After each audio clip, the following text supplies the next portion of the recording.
বিএনপির কোটায় এমপি হয়ে শেখ হাসিনার সরকারের কাছে ফ্ল্যাট প্লট বরাদ্দ চাওয়া।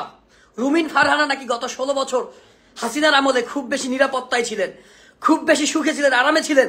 এখন এই অন্তর্বর্তী সরকারের অধীনে ছাত্র জনতার বিপ্লবের মধ্য দিয়ে যেই সরকার এসেছে তার কাছে তিনি নাকি নিরাপত্তাহীনতায় ভুগছেন এবং তিনি রাতের বেলা বের হতে বাসা থেকে বের হতে ভয় পায়। কিছুক্ষণ আগে এই যে যমুনা টেলিভিশন এই নিউজটা প্রকাশ করেছে গতকাল টক শোতে তিনি এই কথা বলেছেন। দেখেন, রাতে বের হতে ভয় পান রুমিন ফারহানা, সরকারের কড়া সমালোচনা করেন, কোনো অসুবিধা নাই। কিন্তু রুমিন ফারহানার মতো মানে হাসিনার এই মিডনাইট ইলেকশনে বিএনপি সংসদে গিয়েছিল, কোনো অসুবিধা নাই। সেখানে কোটায় এমপি হয়েছেন রুমিন ফারহানা এবং তিনি গতকালকে বলেছেন এইভাবে, গত 15 বছর আমাকে নিরাপত্তাহীনতায় ভুগতে হয়নি, কিন্তু এখন আমাকে ভুগতে হচ্ছে। রুমিন ফারহানা অর্থাৎ হাসিনার কাছে প্লট বরাদ্দ চাওয়া, সেই রুমিন ফারহানার কাছে এই 2000 মানুষের ছাত্র জনতার রক্তের বিনিময়ে, জীবনের বিনিময়ে পাওয়া এই বাংলাদেশের যে অন্তর্বর্তীকালীন সরকার, যেটা ডক্টর ইউনূসের নেতৃত্বে পরিচালিত হচ্ছে, সেই সরকারের চাইতে শেখ হাসিনার আমলে এই রুমিন ফারহানা অনেক বেশি নিরাপদ ছিল।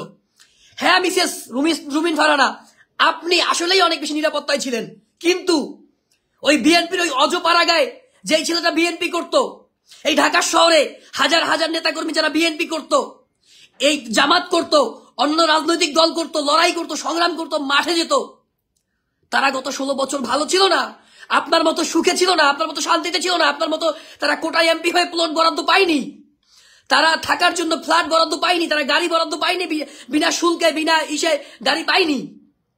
হ্যাঁ রুমিন ফারহানা, আপনি আসলেই শান্তিতে ছিলেন, আপনি আসলেই সুখে ছিলেন, কিন্তু বিএনপির কমপক্ষে 50 লক্ষ নেতাকর্মী মামলা শিকার হয়েছে। ছাত্রদলের ছেলেরা ঢাকা বিশ্ববিদ্যালয় ক্যাম্পাস সহ বাংলাদেশ সমস্ত ক্যাম্পাসগুলোতে নিরাপত্তাহীনতায় ছিল। জামাতের ছেলেপেলেগুলোকে, শিবিরের ছেলেপেলেগুলো জীবন দিতে হয়েছে, ক্রস ফায়ারের শিকার হয়েছে, হাজার হাজার নেতাকর্মী ক্রস ফায়ারের শিকার হয়েছে। ইলিয়াস আলীর মতো নেতাকে গুম করা হয়েছে, সালাউদ্দিন আহমেদ চৌধুরীর মতো নেতাকে গুম করা হয়েছিল, জামাতের হাজার হাজার নেতাকর্মীকে গুম করা হয়েছে, মিথ্যা মামলায় তাদেরকে ফাঁসি দেওয়া হয়েছে। আমরা যারা 18 সালে কোটা আন্দোলন করেছিলাম ঢাকা বিশ্ববিদ্যালয় ক্যাম্পাসে, শতবার আমাদের উপরে ঢাকা বিশ্ববিদ্যালয় ক্যাম্পাসে হামলা করা হয়েছে। আপনি ভালো ছিলেন রুমিন ফারহানা, কারণ আপনি 18 সালে হাসিনার সেই মিডনাইট ইলেকশনের ভোটের পরে আপনি কোটায় এমপি হয়ে আপনি সমস্ত সরকারি সুবিধা ভোগ করেছেন।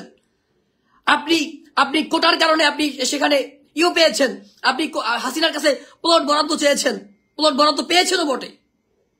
দেখুন, আপনি আসলেই শান্তিতে ছিলেন, কিন্তু আমরা যারা বিরোধী রাজনীতি করেছি আমরা শান্তিতে ছিলাম না।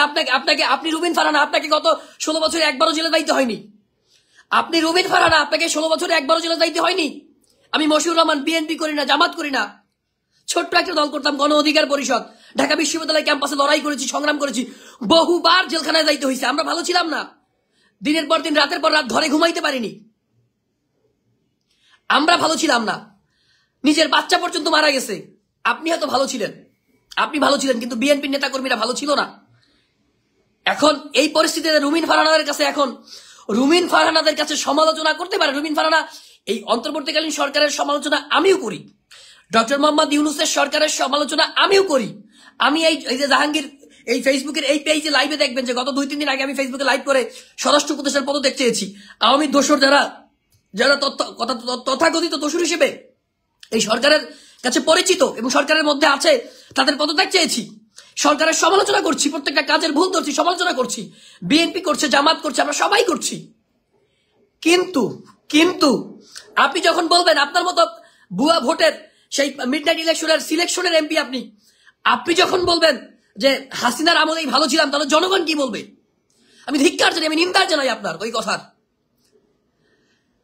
আপনার মতো মহিলা, আপনার মতো লোক, আপনার মতো এমপি যদি বলেন, আপনার মতো নেত্রী যদি বলেন যে হাসিনার আমলেই ভালো ছিলাম, এখন নিরাপত্তাহীনতায় ভুগছি, আমাদেরকে কাদায় 2000 মানুষের রক্তের বিনিময়ে, 2000 মানুষের জীবনের বিনিময়ে, 25,000 আহতের জীবনের বিনিময়ে, কমপক্ষে 500 ভাইয়ের তারা তাদের চোখকে, তাদের এই যে চোখ, আল্লাহ যে নিয়ামত চোখ দিয়েছে, চোখ দিয়ে পৃথিবীকে দেখবে, সেই চোখ বিসর্জন দিয়েছে তাদের জীবনের বিনিময়ে পাওয়া বাংলাদেশে আপনি বলছেন যে আপনি এখন নিরাপত্তাহীনতায় ভুগছেন। আপনি কোথায় নিরাপত্তাহীনতায় ভুগছেন একটু বলেন না। বিএনপির নেতা কর্মীরা কোথায় নিরাপত্তাহীনতায় এখন ভুগছে? আপনি আসলে গত 16 বছর অনেক ভালো ছিলেন, অনেক শান্তিতে ছিলেন, সুখী ছিলেন। আমরা ছিলাম না, বিএনপির নেতা কর্মীরা ছিল না, জামাতের নেতা কর্মীরা সুখে ছিল না, শান্তিতে ছিল না। তারা এখন নিরাপত্তায় আছে। সত্য কথা বলতে সরকার হয়তো অন্তর্বর্তীকালীন সরকার চালাচ্ছে, কিন্তু সমস্ত দেশে সরকারে বিএনপি আছে। This is reality. রুমিন ফারহানার এই বক্তব্য প্রত্যাহার করার জন্য আমি অনতিবিলম্বে এই বক্তব্য প্রত্যাহার করার দাবি জানাচ্ছি এবং তার উচিত জাতির কাছে ক্ষমা চাওয়া যে আমি এই ধরনের বক্তব্য দিয়ে ভুল করেছি। আজকে রুমিন ফারহানা বলছে, কালকে বিএনপির আরো 5 জন বলবে।